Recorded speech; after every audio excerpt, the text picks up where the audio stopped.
नेपाली शासनको पनि नेपाली जीवनमा पनि यसलाई ल्याउन सक्दछौँ र गुणस्तरीय सेवा हामी प्रदान गर्न सक्दछौँ भनेर सरकारभित्र पनि गम्भीर छलफल बहस चलिराखेको छ।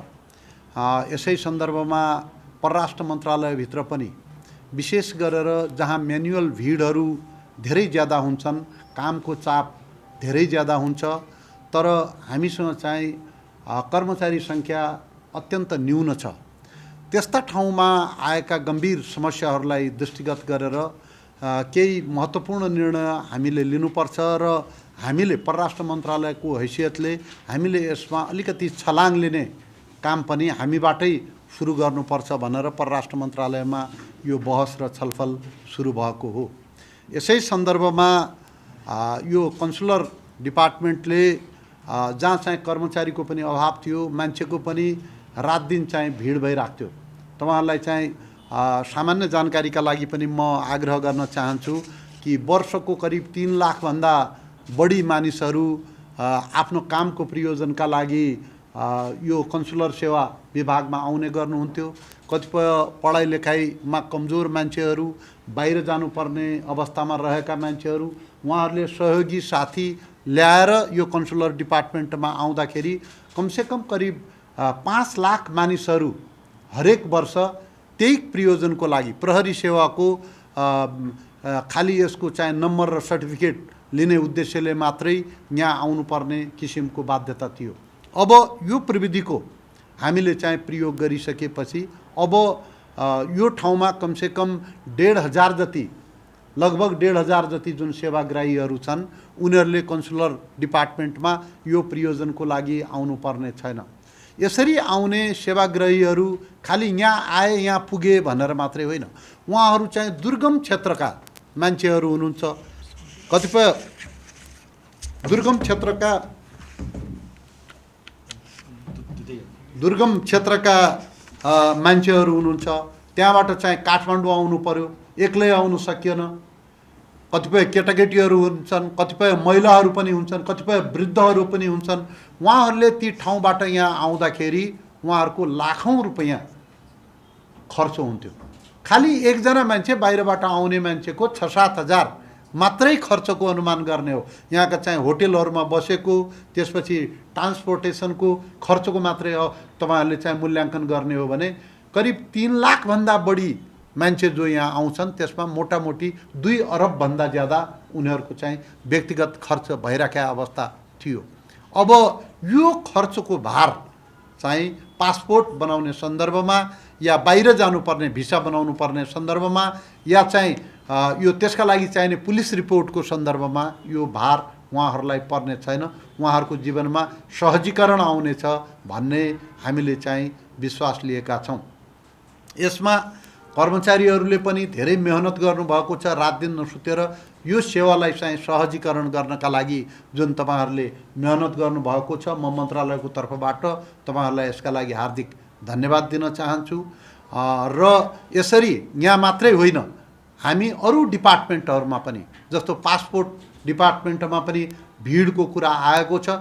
विशेष गरेर सरकारको उच्च स्तरमा हामीहरू छलफल गरिरहेका छौँ कि यो बायोमेट्रिकदेखि लिएर विभिन्न कुराहरू एकै सरकारले, हाम्रै सरकारी कार्यालयहरूले पटक पटक ठाउँ ठाउँबाट किन गर्ने, खर्च दोहोरो परिरहेका छ।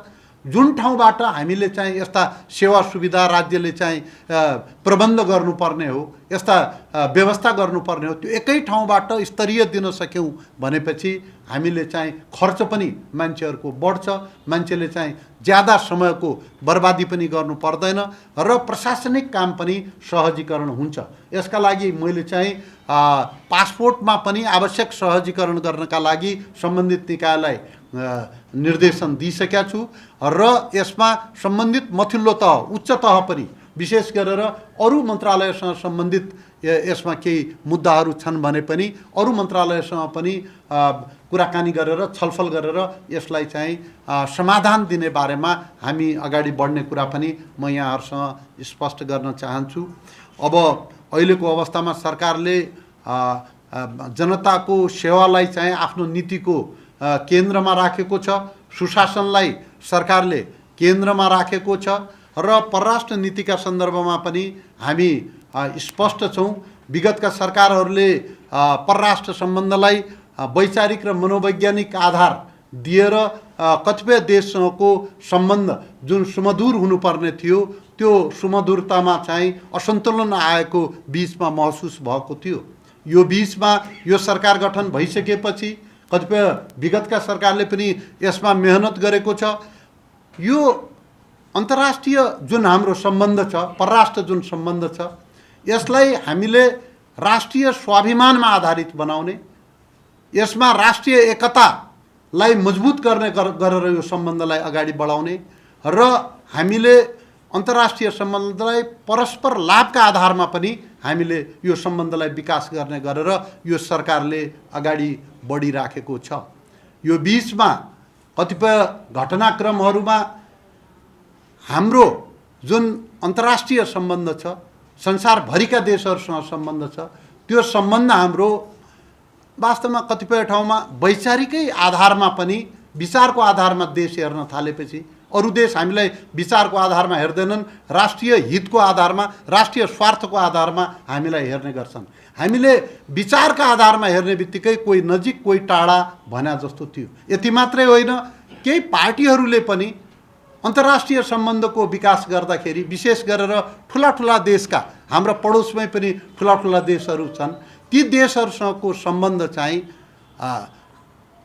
अनौपचारिक रूपमा पार्टीगत रूपमा विकसित गर्न खोज्दाखेरि पनि त्यसको परिणाम के हुन्छ भनेपछि साना देशका पार्टीहरू समान स्तरमा चाहिँ सम्बन्धको विकास गर्ने कुरामा चाहिँ चुक्न सक्दछन्। यसरी चुकेका खण्डमा हाम्रा पार्टीहरूको पनि विश्वसनीयता र स्वतन्त्रता चाहिँ कुण्ठित हुन सक्दछ। त्यसकारण अहिलेको अवस्थामा अन्तर्राष्ट्रिय सम्बन्धहरू दुई देशको बीचका सरकारहरूका बीचमा परस्पर राष्ट्रिय, मैले भनिसकेको छु, राष्ट्रिय स्वाभिमानलाई आधार बनाएर, राष्ट्रिय एकतालाई आधार बनाएर र जनस्तरमा जुन हाम्रा विभिन्न छिमेकीहरूसँग सम्बन्ध छ त्यसलाई पनि घनीभूत गरेर हामीले चाहिँ अगाडि बढ्नुपर्ने अवस्था छ। यसमा हाम्रो अन्तर्राष्ट्रिय सम्बन्ध, विदेश नीति विशेष गरेर पार्टीको छुट्टै हुने कुरा मात्रै होइन कि यसमा सबै पार्टीहरूका बीचमा चाहिँ सहमति हुन सकोस्। हामी विदेश नीतिका बारेमा, रक्षा नीतिका बारेमा हामी एकै ठाउँमा पुग्न सकौँ भनेर हाम्रो कोसिस छ, प्रयत्न छ र यदि कसैको अरू पार्टीहरूको पनि त्यो अपेक्षा छ भने सरकार त्यसमा चाहिँ दृढतापूर्वक, उदारतापूर्वक सबैका विचारहरूलाई राष्ट्रिय सहमतिका लागि ग्रहण गर्न तयार रहेको कुरा पनि म साथीहरूसँग स्पष्ट गर्न चाहन्छु। सम्पूर्ण देशवासी दाजुभाइ दिदीबहिनीहरूमा पनि स्पष्ट गर्न चाहन्छु। नेपाल शान्तिपूर्ण मुलुक हो र हाम्रो शान्तिका प्रतिको यो दृढता र अठोट हाम्रा छिमेकीले पनि बुझेका छन् र संसारभरि सबै राष्ट्रहरूले बुझेका छन्। यो बिचमा हाम्रो सरकार गठन भइसकेपछि प्रधानमन्त्रीको भारतमा फलदायी भ्रमण भएको छ। केही महत्त्वपूर्ण उपलब्धिका बारेमा पत्रकार साथीहरू पनि र देशका सम्पूर्ण दाजुभाइ तथा दिदीबहिनीहरू पनि यसको बारेमा जानकार हुनुहुन्छ।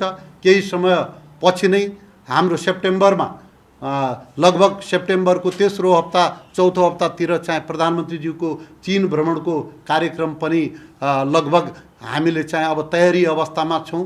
हाम्रो चीनसँग पनि राम्रो सम्बन्ध छ। विगतमा चाहिँ पडोसीहरूसँग, छिमेकी मुलुकहरूसँग भएको असन्तुलित सम्बन्धलाई चाहिँ हामी सन्तुलनमा ल्याउन कोसिस गरिरहेका छौँ। कहीँ बिग्रेको भत्केको छ भने पनि त्यसलाई सुधार गर्ने प्रयत्नमा छौँ र विशेष गरेर नेपालका मैत्री सम्बन्ध भएका देशहरू जापान, अमेरिका, युरोपियन युनियन जसले लामो समयदेखि नेपाललाई चाहिँ सहयोग गरिरहेका छन्, स्नेह गरिरहेका छन्, ती देशहरूसँगको जुन मित्रवत सम्बन्ध छ त्यसलाई पनि हामी निरन्तरता दिने पक्षमा छौँ।